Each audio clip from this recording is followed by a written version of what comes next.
महान देश की वसुंधरा पुकारती, देश है पुकारता पुकारती मां भारती। महर्षि श्रृंगी, दुर्वासा और कात्यायन की पवित्र तपोस्थली पाटलिपुत्र की इस धरा पर नेहरू युवा केंद्र के तत्वाधान में आयोजित आज के भाषण प्रतियोगिता में मंचस्थ निष्पक्ष निर्णायक मंडल एवं विकसित भारत के नव शिल्पीकार युवा साथियों सभी का हार्दिक स्वागत, वंदन और अभिनंदन करता हूँ।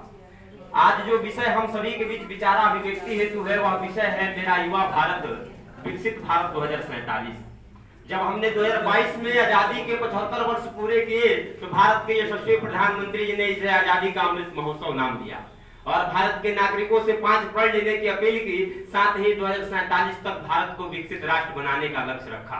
महोदय, विकसित राष्ट्र की कोई स्पष्ट परिभाषा तो नहीं है, परंतु इतना तय है कि हम एक ऐसे राष्ट्र की परिकल्पना करते हैं जिसके यहाँ 100% साक्षरता दर हो, हर नागरिक के पास अपना एक घर हो, देश में ही शोध अनुसंधानों की शिक्षा मिले, हर जनपद में विश्व स्तरीय चिकित्सा मिले, हर जनपद का अपना एक उत्पाद हो, राष्ट्र पहले हो, हर चीज उसके बाद हो, हर शहर स्वच्छ हो, साफ सुथरी गंगा मिले, कोई मंगल पे जाए तो वहां पहले से तिरंगा मिले और जिस दिन देश का युवा दृढ़ संकल्पित हो जाएगा 2047 से पहले ही भारत विकसित बन जाएगा। महोदय, जब हम विकसित राष्ट्र की बात करते हैं तो हमारे मन स्थिति मानस पटल पे अमेरिका और चीन जैसे देश विचरण करने लगते हैं। अवश्य ही इन देशों ने खरगोश की चाल चलकर इस लक्ष्य को बड़े तेजी से प्राप्त किया है, परंतु भारत सतत विकास लक्ष्यों की प्राप्ति करते हुए, जलवायु परिवर्तन को ध्यान में रखते हुए एवं प्राकृतिक संसाधनों के क्षय को संतुलित करके कछुए की चाल से ही सही क्रमिक रूप से इस लक्ष्य की ओर बढ़ रहा है और सर्वविदित है कि अंत में जीत कछुए की ही होती है। हमने कभी तथाकथित विकसित देशों की तरह दो देशों को लड़ाकर अपना हित नहीं साधा। हमने सदैव दूसरे देशों का सहयोग किया है। श्रीलंका में आपातकाल हो, बाढ़ग्रस्त नेपाल हो, अफगानिस्तान में अकाल हो या फिर तुर्की का भूकंप विकराल हो, भारत ने सदैव दूसरे देशों का सहयोग किया है और इसी सहयोग की भावना से धीरे धीरे हम इस लक्ष्य को प्राप्त करेंगे। रामसरस मिश्र जी की पत्तियां कि मैंने बनाया ये घर धीरे धीरे, खुले मेरे ख्वाबों के पर धीरे धीरे, किसी को गिराया न खुद को उछाला, कटा जिंदगी का सफर धीरे धीरे और जहां आप पहुंचे छलांगे लगाकर वहां मैं भी आया मगर धीरे धीरे। तो धीरे धीरे ही सही हम इस लक्ष्य को प्राप्त करेंगे। विगत एक दशक में भारत सरकार ने विभिन्न योजनाएं लागू की जिसमें मेक इन इंडिया के माध्यम से इनोवेशन को प्रोत्साहित करना, घरेलू विनिर्माण को बढ़ावा देना, निवेश में सहायता प्रदान करना, तो वहीं आत्मनिर्भर भारत योजना के तहत युवाओं को स्वावलंबी बनाना, तो उनमें कौशल विकास के गुण को भरपूर भरना है। तो वहीं महात्मा गांधी जी के कुटीर उद्योग, लघु उद्योग के लिए स्टार्टअप इंडिया जैसी योजनाएं चलाई जा रही हैं जिसके परिणाम स्वरूप एक दशक में $45 मिलियन विदेशी निवेश बढ़कर $85 मिलियन, तो वहीं रक्षा निर्यात 1000 करोड़ रुपए से बढ़कर 13000 करोड़ रुपए तक जा पहुंचा है। आज हम दुनिया की 5वीं सबसे बड़ी अर्थव्यवस्था, चौथे स्टॉक चेंजर, तीसरे ऑटोमोबाइल मैन्युफैक्चरर, दूसरे मोबाइल फोन उत्पादक और इंफ्रास्ट्रक्चर पर खर्च करने वाले आज हम दुनिया के नंबर 1 देश बन चुके हैं। परंतु अभी भी इस विकसित राष्ट्र के मार्ग में विभिन्न प्रकार की चुनौतियां हैं। यदि हमें अमेरिका के बराबर आना है तो पहले बिहार को गुजरात के बराबर लाना होगा। शरीर के प्रत्येक अंगों के विकसित होने से ही शरीर का संपूर्ण विकास संभव है।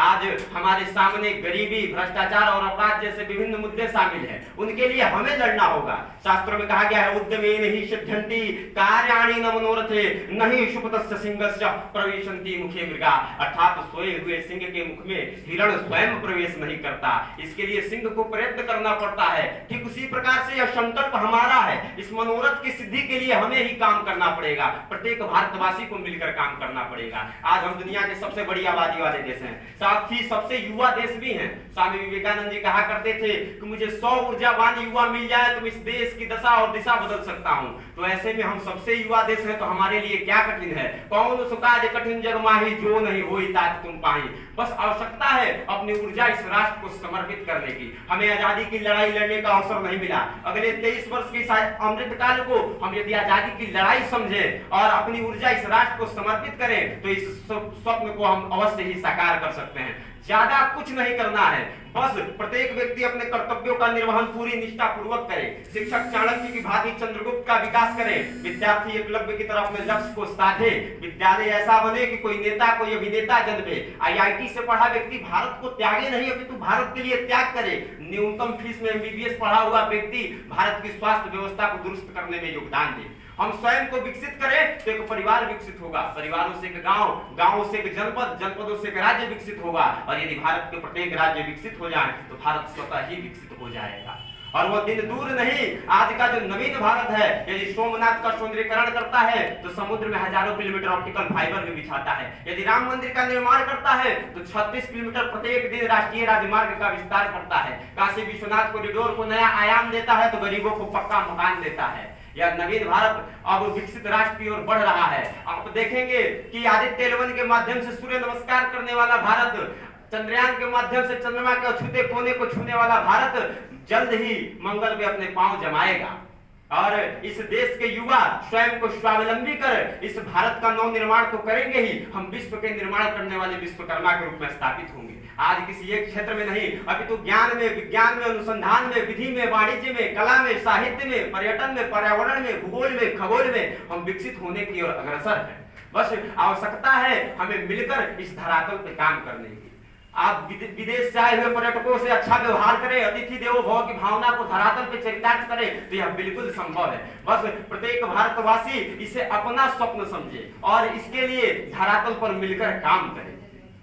अंत में युवाओं का आह्वान, उस स्वर्ण दिवस 2047 जब हम अपनी आजादी के 75 वर्ष पूरे करें, उसके लिए करता हूं अटल बिहारी वाजपेयी जी के पंक्तियों के साथ और अपने वाणी को विराम दूंगा कि दिन दूर नहीं, खंडित भारत को पुनः अखंड बनाएंगे, गिलगित से गारो पर्वत तक आजादी पर्व मनाएंगे। उस स्वर्ण दिवस के लिए आज से कमर कसे बलिदान करें, जो पाया उसमें खो न जाए, जो खोया उसका ध्यान करे, जो पाया उसमें खो न जाए, जो खोया उसका ध्यान करे। तो चंद्रयान के साथ मंगलयान और गगनयान की तरफ हम बढ़े और इसी के साथ मैं अपनी वाणी को विराम दूंगा। जय हिंद, जय भारत, भारत माता।